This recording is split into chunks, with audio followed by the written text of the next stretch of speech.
Jadi Allah Subhanahu wa taala menciptakan kita tujuannya untuk kita beribadah kepada Allah Subhanahu wa taala. Apa kata Imam Al-Qurtubi? Lihat kebesaran Allah. Allah kasih telinga mendengarkan yang baik-baik, bukan mendengarkan hal-hal yang menimbulkan kebencian di antara kita, tidak. Telinga ini digunakan untuk mendengarkan ayat-ayat Allah. Kemudian roh kita menjawab, qalu bala syahidna. Benar ya Allah, kami bersaksi Engkau Tuhan kami ya Allah, kami akan mengabdi kepadamu ya Allah, kamilah hambamu ya Allah. Kalau kita mengatakan ya Allah, Engkaulah Tuhan kami, artinya kita sudah melakukan perjanjian kepada Allah Subhanahu wa taala bahwa kita akan tunduk kepada Allah. Makanya setiap kita yang lahir di muka bumi ini lahir dalam keadaan fitrah.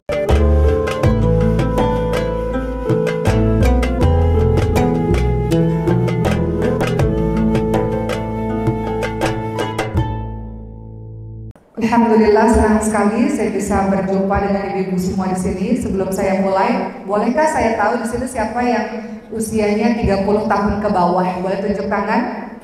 Karena menentukan isi ceramah saya. Oke, gak terlalu banyak. Oke.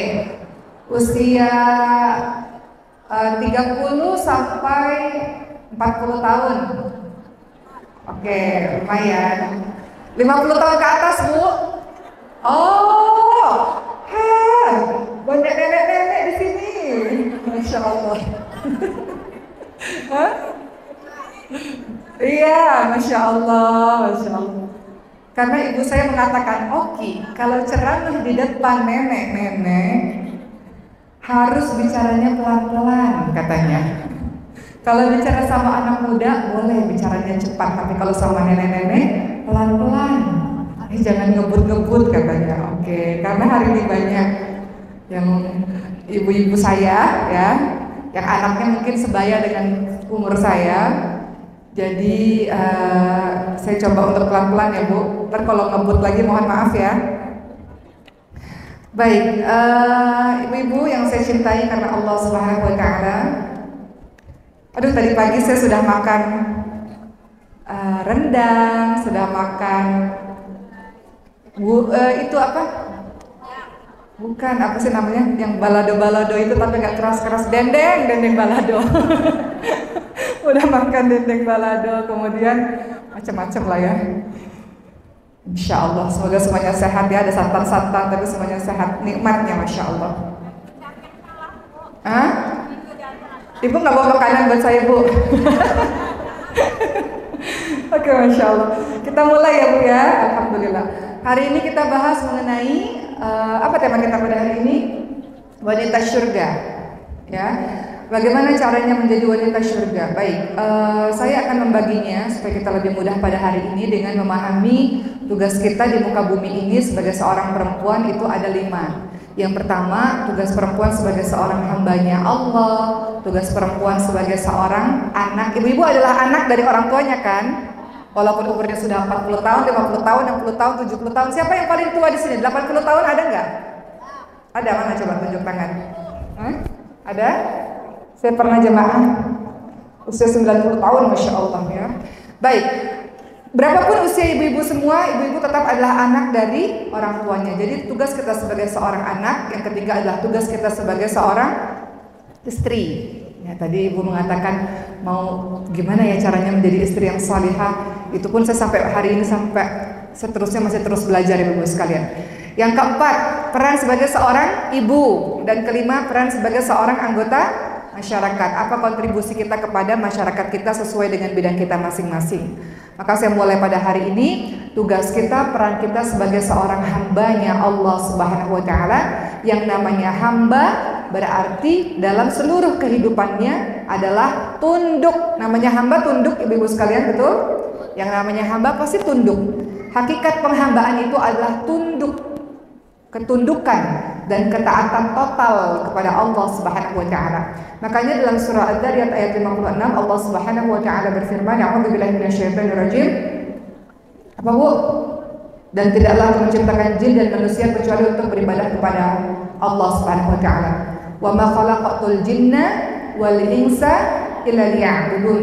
Jadi hakikat penciptaan kita, manusia-manusia ini dilahirkan ke muka bumi ini tujuannya adalah orang-orang yang senantiasa beribadah kepada Allah. Kata Allah, tidaklah aku menciptakan jin dan manusia kecuali untuk beribadah kepada Allah Subhanahu wa taala. Ibu-ibu lihat dalam surah Al-Mu'minun ayat ke-115. Apa kata Allah Subhanahu wa taala? A'udzubillahi minasyaitonir rajim. Afahasibtum annama khalaqnakum 'abathan wa annakum ilaina la turja'un. Maka apakah kamu mengira bahwa sesungguhnya kami menciptakan kamu secara main-main saja dan bahwa kamu semua tidak dikembalikan kepada kami? Jadi Allah Subhanahu wa taala menciptakan kita tujuannya untuk kita beribadah kepada Allah Subhanahu wa taala. Apa kata Imam Al-Qurtubi? Barang siapa yang selalu taat dan beribadah kepada Allah, menyibukkan pendengarannya, penglihatannya, lisannya, hatinya dengan perintah Allah Subhanahu wa taala, dialah yang paling berhak menyandang nama sebagai hambanya Allah. Jadi kalau ditanya hamba Allah itu siapa sih? Hamba Allah yang sejati. Kalau engkau menyatakan dirimu sebagai seorang hamba, ya Allah tolonglah hamba. Hamba itu siapa sih? Hamba itu adalah mereka yang selalu menyibukkan telinganya, penglihatannya, lisannya, hatinya untuk taat kepada Allah Subhanahu wa taala dan bukan melakukan yang kebalikannya. Jadi hakikat hamba adalah mereka yang selalu dalam hidupnya sebelum bicara berpikir, apakah yang saya lakukan ini ibadah kepada Allah? Sebelum melakukan sesuatu berpikir, apakah yang saya lakukan ini berbentuk ibadah kepada Allah, membuat Allah ridha? Jadi sebagai seorang hamba itu bukan asal-asalan. Seorang hamba itu betul-betul semua indera yang Allah berikan kepadanya, dia berusaha. Walaupun kadang-kadang dia susah ya, namanya manusia kadang ada hawa nafsu, godaan syaitan dan sebagainya, tapi dia berusaha untuk terus dekat kepada Rabb-Nya. Ibu-ibu perhatikan dalam surah Al-A'raf ayat 179. Apa kata Allah Subhanahu wa taala? Allah nggak suka jenis orang-orang yang seperti ini. Allah umpamakan orang ini lebih buruk dibandingkan dengan hewan ternak, lebih buruk lagi. Apa kata Allah Subhanahu wa taala dalam surah Al-A'raf ayat 179? Allah Subhanahu wa taala berfirman, "A'udzubillahi minasyaitonir rajim. Wa laqad dzara'na li jahannam katsiran minal jinni wal ins.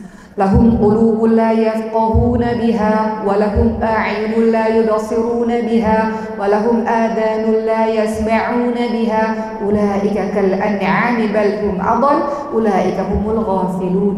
Apa kata Allah Subhanahu wa taala dalam surah Al-A'raf ayat 179? Dan sesungguhnya kami jadikan isi neraka jahanam kebanyakan dari jin dan manusia. Mereka punya hati, tetapi hatinya tidak digunakan untuk memahami ayat-ayat Allah. Allah beri mereka hati, hatinya tidak dipergunakan untuk memahami ayat-ayat Allah. Mereka punya mata, Allah berikan mereka mata, tapi matanya tidak digunakan untuk melihat kebesaran Allah Subhanahu wa taala. Allah kasih mereka telinga, tapi telinganya tidak digunakan untuk mendengarkan ayat-ayat Allah Subhanahu wa taala. Dan Allah katakan orang-orang seperti ini, mereka itulah binatang ternak. Mereka adalah binatang ternak, bahkan lebih buruk lagi daripada binatang ternak. Mereka itulah orang-orang yang lalai.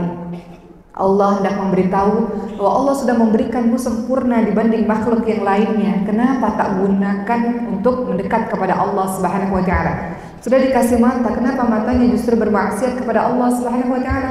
Tak digunakan setiap hari untuk membaca Quran, setiap hari melihat kebesaran Allah. Allah kasih telinga mendengarkan yang baik-baik, bukan mendengarkan hal-hal yang menimbulkan kebencian di antara kita, tidak. Telinga ini digunakan untuk mendengarkan ayat-ayat Allah. Allah berikan hati, kenapa hatinya ini tidak digunakan untuk memahami kebesaran Allah? Orang-orang yang sudah diberikan berbagai macam nikmat tapi dia lalai, maka orang ini orang yang lebih buruk dibandingkan dengan hewan ternak. Begitulah teman-teman semua. Jadi Allah Subhanahu wa taala menginginkan kita waktu kita berada di alam ruh, sebelum kita lahir ada alam ruh. Ketika kita berada di alam ruh, Allah bertanya kepada ruh kita semua. Kata Allah, "Alastu bi rabbikum?" Benarkah aku ini Tuhanmu? Kemudian ruh kita menjawab, "Qalu bala syahidna." Benar ya Allah, kami bersaksi Engkau Tuhan kami ya Allah. Kami akan mengabdi kepadamu ya Allah. Kamilah hambamu ya Allah. Kalau kita mengatakan ya Allah Engkaulah Tuhan kami, artinya kita sudah melakukan perjanjian kepada Allah Subhanahu wa taala bahwa kita akan tunduk kepada Allah. Makanya setiap kita yang lahir di muka bumi ini lahir dalam keadaan fitrah, yaitu kita tunduk patuh kepada Allah Subhanahu wa taala. Namun seiring berjalan kehidupan kita, karena ada pengaruh dari orang sana, orang sini atau lingkungan dan sebagainya, kadang-kadang kita berbelok dari waswas syaitan, waswas fi sudurin nas minal jinnati wan nas, syaitan dari golongan jin dan manusia. Jadi syaitan itu nama sifat yang dimiliki oleh jin dan manusia. Jadi manusia yang jahat namanya siapa? Syaitan dari golongan jin dan manusia. Jadi manusia yang jahat, membisik-bisikkan kejahatan namanya apa? Ibu yang bilang ya Bu. Ya, jadi syaitan dari golongan jin dan dari golongan manusia kadang-kadang membuat kita berbelok. Tapi aslinya fitrahnya kita itu tunduk dan patuh. Makanya dalam sholat ibu-ibu mengatakan ihdinas siratal mustaqim. Ya Allah, tunjukilah kami jalan yang lurus. Sesungguhnya kita ini lurus, tunduk, taat, tapi kadang-kadang udah tahu masih maksiat, udah tahu masih melanggar perintah Allah Subhanahu wa taala. Makanya peran kita sebagai seorang hamba Allah, teman-teman sekalian, sebelum melakukan sesuatu berpikir dulu, apakah yang saya lakukan ini adalah bagian dari ibadah kepada Allah Subhanahu wa taala? Apakah yang saya katakan ini membuat Allah ridha? Apakah yang saya selesaikan dengan keputusan ini adalah membuat Allah ridha? Jadi peran pertama sebagai seorang hamba Allah, pastikan dalam setiap kegiatan dari bangun pagi sampai tidur malam semuanya bernilai ibadah di hadapan Allah Subhanahu wa taala. Syarat diterimanya ibadah apa? Dua. Pertama lillah, karena Allah. Kedua, mengikuti apa yang telah dicontohkan oleh Rasulullah SAW. Jadi penting bagi kita untuk melakukan kegiatan apapun meluruskan niatnya semata-mata karena Allah. Kenapa? Kalau tidak, nggak akan bernilai ibadah.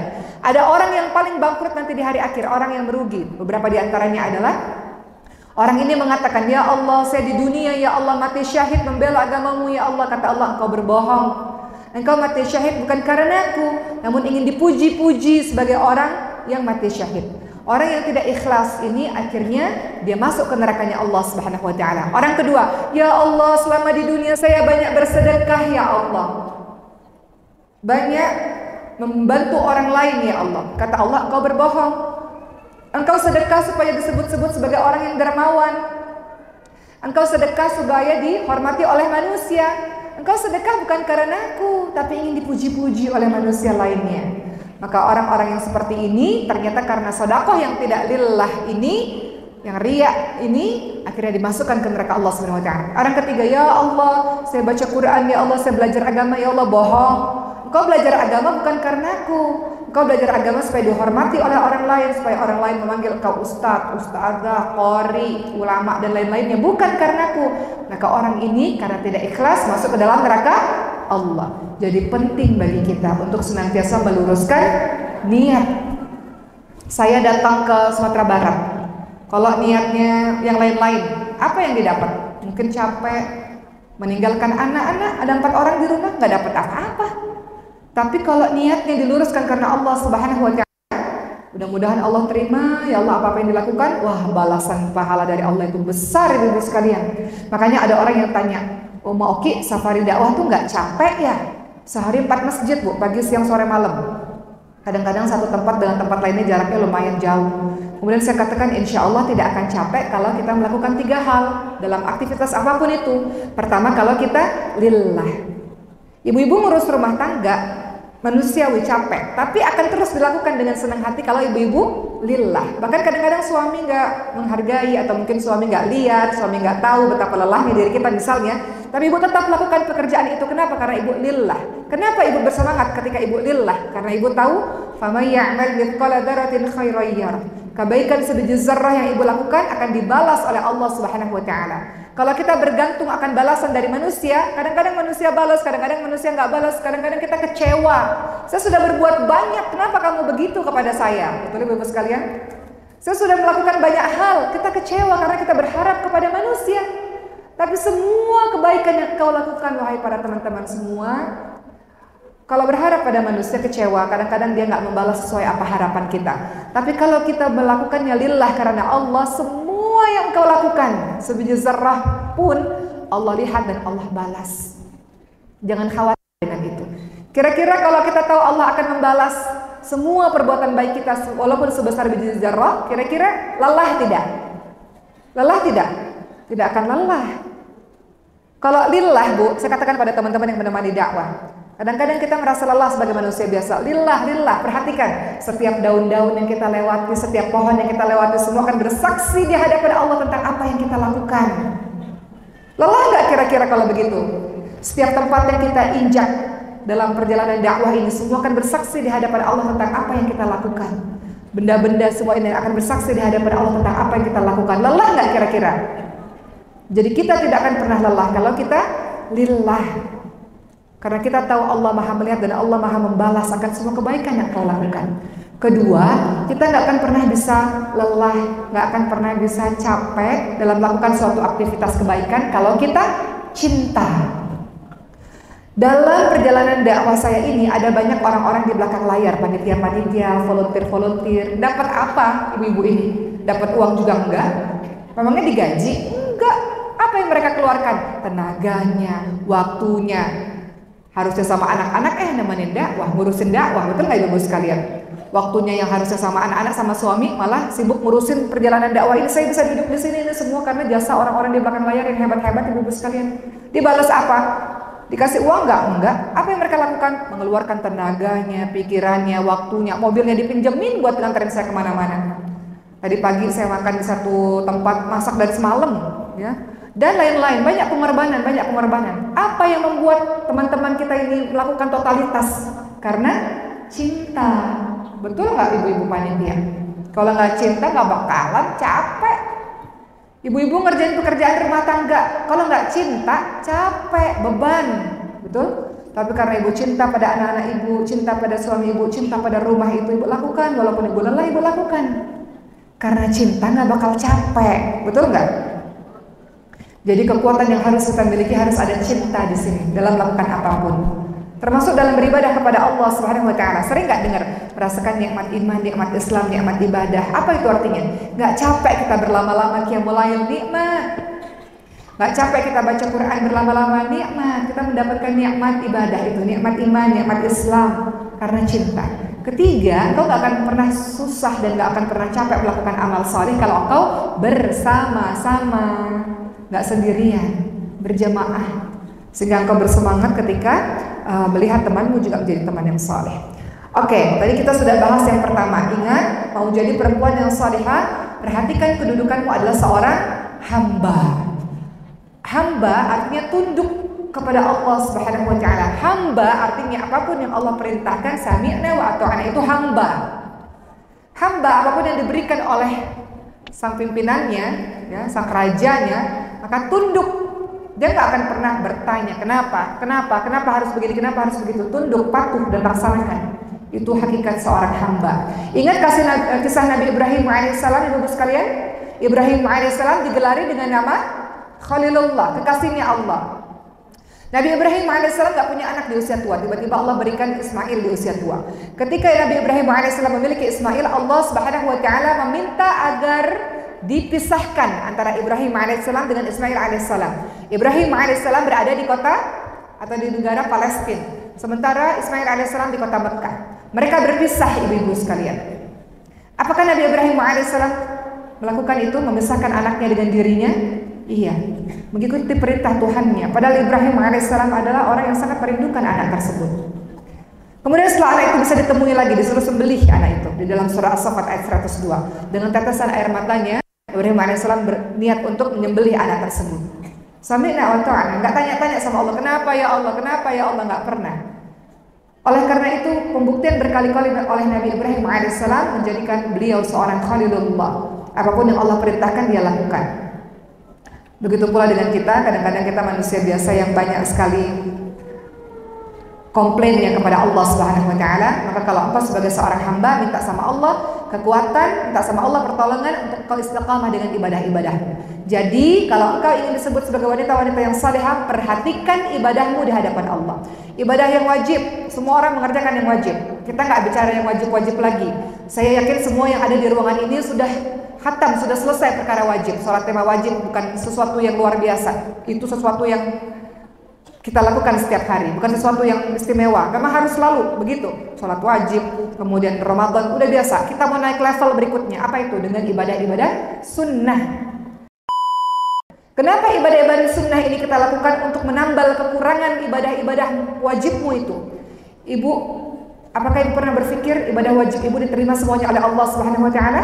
Apakah ibu-ibu semua di sini yakin ketika sholat khusyuk?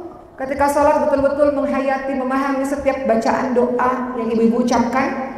Apakah ibu-ibu yakin bahwa setiap gerakan sholat sempurna dan tumakninah, tenang?